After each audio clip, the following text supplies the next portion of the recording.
Assalamualaikum. Amboi. Seronoknya hampa main game nak. Bantisat. Dah nak masuk waktu ni. Jom kita pergi solat dulu. Sagi pas solat, hampa dulu main game tu. Dah. Ikut Ustaz. Kita rapatkan saf. Bismillahirrahmanirrahim. Alhamdulillahirrabbilalamin. Wassalatu wassalamu ala ashrafil anbiya'i wal mursalin wa ala alihi wa sahbihi ajma'in. Assalamualaikum warahmatullahi wabarakatuh. Apa khabar semua? Apa khabar orang temerloh? Lama sudah tak berjumpa. Minta semuanya di dalam sihat sejahtera. Bersama saya Ahmad Azam dan celik anda dalam program Sembang-Sembang Orang Muda. Sembang apa?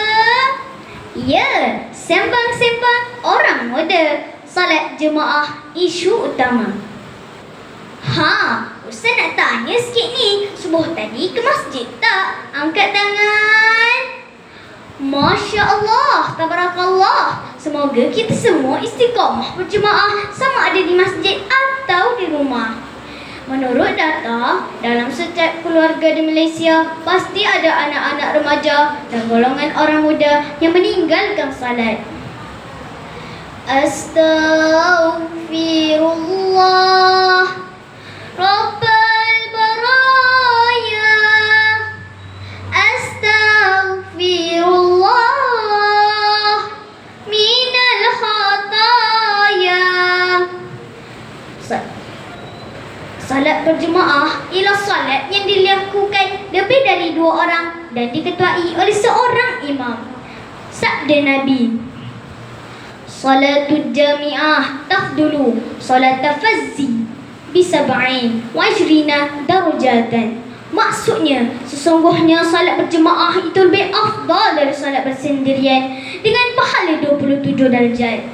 Hadis riwayat Bukhari dan Muslim. Formulanya begini. Salat ni macam buka akaun bank akhirat. Nombornya 24434. Kalau kita salat berjemaah dapat pahala 27 kali ganda. Wow! Kawan-kawan, jom merebut tawaran dari Allah. Kita himpun pahala dengan menunaikan salat berjemaah. Macam kita himpun duit raya tu. Mudah kan? Jumlah abang sadar, kita penuhkan saf. Abang sadar kan kuat. Besi berat lagi diangkat. Ini kan pula 2 rakaat. Salat berjemaah lambang kesatuan.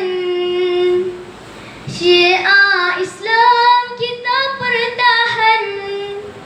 Bukti kepatuhan dan ketaatan. Keikhlasan jiwa kita zahirkan. Salat berjemaah merupakan simbol kesatuan dan keagungan umat Islam. Allahu Akbar. Lihatlah bagaimana laungan takbir tentera Sultan Muhammad Al-Fatih menggegarkan bumi, menggetarkan hati, dan keutuhan tentera Salahuddin Al-Ayyubi yang salat berjemaah sehingga menggerunkan tentera salib memandang. Hebat bukan?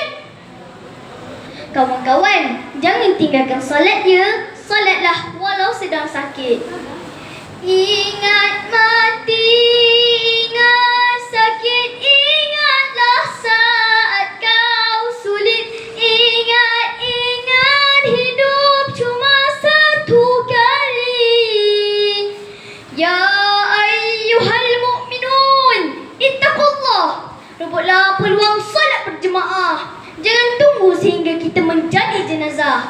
Ayuh semua, kita joinkan sebuah macam Jumaat. Kita jangan sembang kari. Jom buat sampai jadi. Sekian, wabillahi taufiq wal hidayah. Wassalamualaikum warahmatullahi wabarakatuh.